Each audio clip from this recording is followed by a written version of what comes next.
Barometer में सतह समंदर के प्रेशर पर पानी के कॉलम की ऊंचाई कितनी होगी। तो यहाँ पर हमें हाइट पूछी गई है, लेकिन हमने ये पता होना चाहिए कि जो हाइट हमने बैरोमीटर से पहले बनाई थी वो क्या थी, 0.76 मीटर। ये वो हाइट है जो हमने मरकरी का बैरोमीटर इस्तेमाल किया था, तो उसकी हाइट हमारे पास आई थी। तो इसको हमने H1 कह दिया। H2 जो है इसको हम मालूम करेंगे, H2 को हम मालूम करेंगे। H2 क्या है, हम मरकरी की जगह पे बैरोमीटर के अंदर पानी को इस्तेमाल करेंगे, तो उसके लिए हम H2 कहेंगे।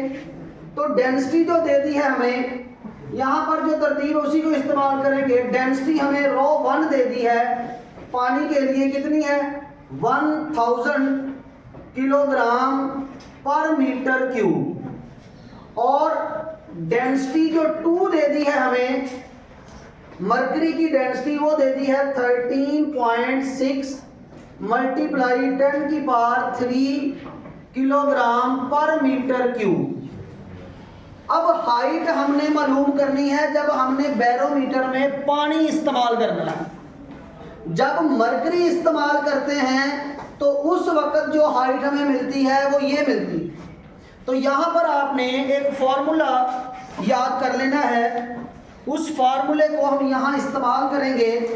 क्योंकि H2 मालूम करना है तो H2 फाइंड करने का फॉर्मूला है ρ2 डिवाइडेड बाय ρ1 मल्टीप्लाई H1, यानी ये वाली जो हाइट है ये हम यूज करेंगे। तो ये हमारे पास हाइट मालूम करने का फॉर्मूला है।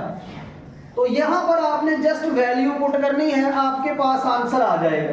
तो बेटा देखें, ρ2 की वैल्यू क्या है आपके पास, 13.6 मल्टीप्लाई 10⁻³ डिवाइडेड बाय ρ1 क्या है, ये पानी की डेंसिटी, क्योंकि हमने पानी को यूज करना है। अब मल्टीप्लाई इसकी हाइट कितनी है, जब मरकरी को यूज किया था उस वक्त हाइट थी ये, तो यहाँ पर लिखे 0.76। तो अब सिंपली आपने क्या करना है, इनको सॉल्व करना है।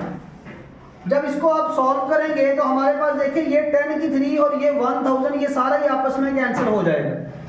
तो आपने जस्ट करना क्या है, 13.6 को मल्टीप्लाई कर दें 0.76 के साथ। तो जब आप ये दोनों को मल्टीप्लाई करते हैं तो आपके पास आंसर क्या आ जाएगा, 10.3।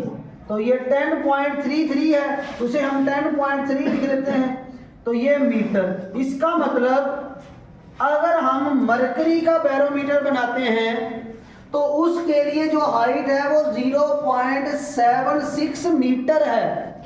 लेकिन अगर आप पानी का बैरोमीटर बनाओ, पानी का बैरोमीटर बनाने के लिए आपके पास जो हाइट आएगी बैरोमीटर के अंदर वो कितनी आएगी, 10.3 मीटर आएगी। मतलब अगर हमें पानी का बैरोमीटर बनाना है तो हमें वो जो शीशे की ट्यूब होगी जिसमें पानी को फिल करना है उसकी लंबाई कम से कम आपको 11 मीटर रखनी होगी। लेकिन मरकरी के केस में आपने जब टॉपिक पढ़ा, हमने उसकी हाइट कितनी रखी थी, सिर्फ 1 मीटर रखी थी, ठीक है। लेकिन अगर पानी का बैरोमीटर बनाएंगे तो हमें कितनी हाइट रखनी होगी, इससे ज़्यादा हाइट रखनी होगी, यानी 11 मीटर तक हाइट लेंगे तब उसके अंदर पानी का ये लेवल आएगा। तो ये था हमारे पास न्यूमेरिकल नंबर 6।